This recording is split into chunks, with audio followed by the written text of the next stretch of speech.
Ah, Ilahad mo. Sino ang contact mo sa DPWH? Actually po si Engineer Bryce Erickson Hernandez po. Anong binibigay mo sa kanya? Yung ano po, yung ginagamit po yung lisensya ko. Yung Saan niya ginagamit ang lisensya mo? sa ano po, DPWH po.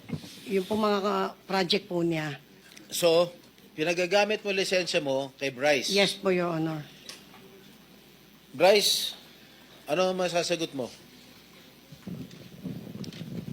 kagaya nga po nung sinabi ko kanina, Your Honor, si Sally po, pagka nakakolekta, dinadala po sa office ko yung mga pera, nakabox po, nakasil po siya lahat. Hindi ko po ginagalaw dun yon at pinakukuha po ni boss sa opisina ko. Sino si boss? Boss Henry Alcantara po.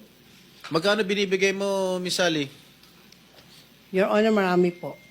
Minsan po 245 million. In cash? Yes, Your Honor. Dinadala mo yung 245 million sa DPWH, sa opisina sa DPWH? Actually, Your Honor, putol-putol po yun. Minsan po 100. Even though, 100 million? Yes, Your Honor. Ano yun? Ilang maleta yun? Saan mo Nasa- nilalagay 100 million? Nasa box po, Your Honor. Isang balikbayan box? Hindi magkakasya yun. Hindi po, marami pong boxes po, Your Honor. Anak ng pating, hindi ba nakikita ng mga empleyado ng DPWH may dala-dala kang kahon na palagay ko, I assume, alam nila na pera yun. Yes po, Your Honor. Nakikita po nila, sigurado po ako yun. This is outrageous. Mr. Bryce, Yes, Your Honor. alam mong pera yun?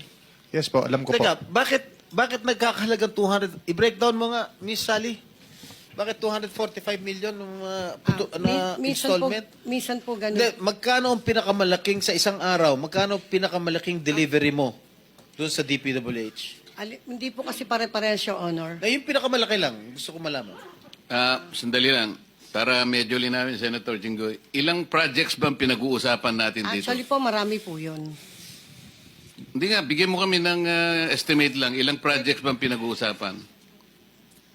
Minsan po kasi nakakakolekta na po sila ng 90%, 80%. Tapos, kukumpitin ko po yun. Ano po, Hindi kasi tinatanong ni Senator Jinggoy, bigyan mo kami kanya ng dahilan kung bakit hindi ka dapat ma-cite in contempt. Tama naman siya. Opo. Ganito na lang para madali, ano? Meron nang na-establish na ghost projects. Halimbawa, itong dito sa Barangay Birhen de los Flores, Santa Barbara, Tiaong, Baliwag, Bulacan, ano? At saka itong dito sa Bocaue River, Igulot Section, tributary, ano? Ano na ito, verified na eh. Itong dalawa, i-verify siguro, pero parang ghost projects na rin.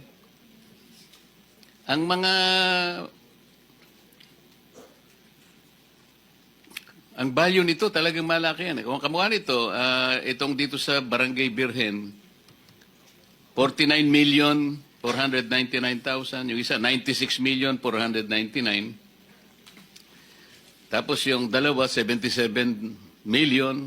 Another 7. Halos pareho pa yung, halos pareho pa yung value eh. 26 pesos lang ang difference eh. Nakakapagtaka talaga ito. So dito sa apat na proyektong ito, magkano ang, ito ghost ito eh, magkano ang napunta sa inyo? Actually po, Your Honor, 3% lang po yun. Yung royalty. 3% ang nakuha mo, di ba? Ngayon si Mr. Arevalo, 2.8%. Kung ito'y ghost projects, pag tiningnan mo to, mahigit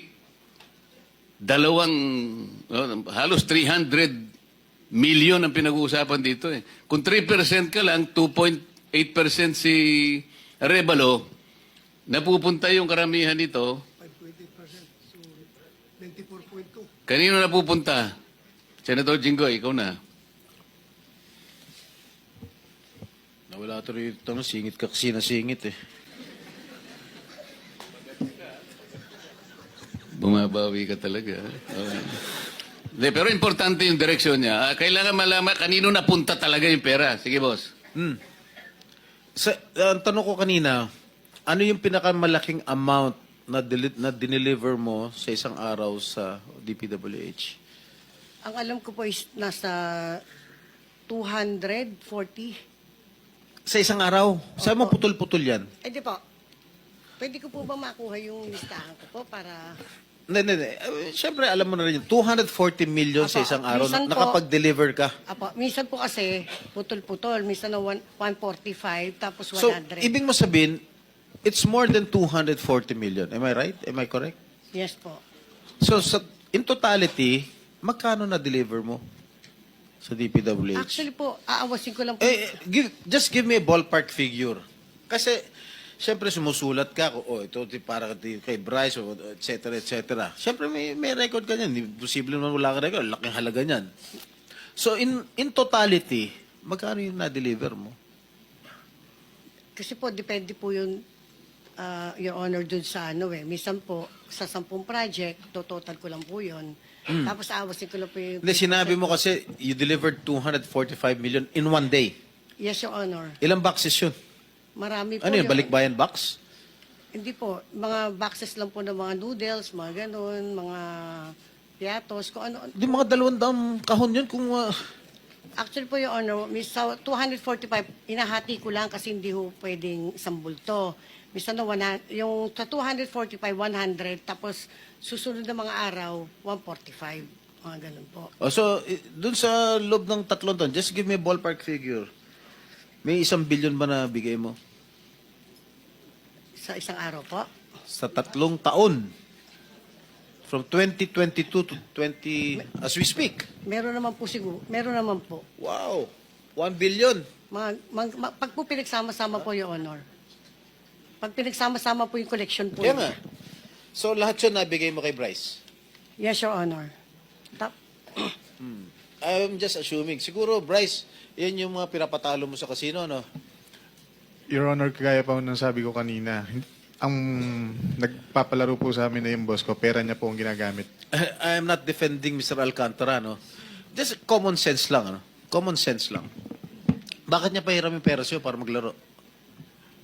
Your Honor, dumating po kasi yung time ng 2023 na nanalo po kami ng malaki sa Resorts World. Kaya po, tama po yung sinabi nyo, naban po kami doon, kaya lumipat po kami. So kayo lumipat. Sa Soler po. Bakit kayo naban ulit? Kasi nanalo po kami. Oh, nanalo lang kayo, naban na kayo? Opo, Siguro Your- ilang milyon ang pinanalo nyo. Totoo Hindi po. naman ganun ang nasagap ko eh. Nagmamoney launder kayo eh. Hindi po, Your Honor. Nagdideposito kayo ng cash sa cashier dun sa Resort World. Maglaro kayo, pag nanalong konti, yun nyo. No? Minin, Hindi po, Your Honor. alam mo, huwag ka na magsisinungaling. Total naman, yung motion ba ni Senator Erwin, which I seconded, ano yun? Is it applicable right now? Is it going to be enforced after this hearing? Yeah.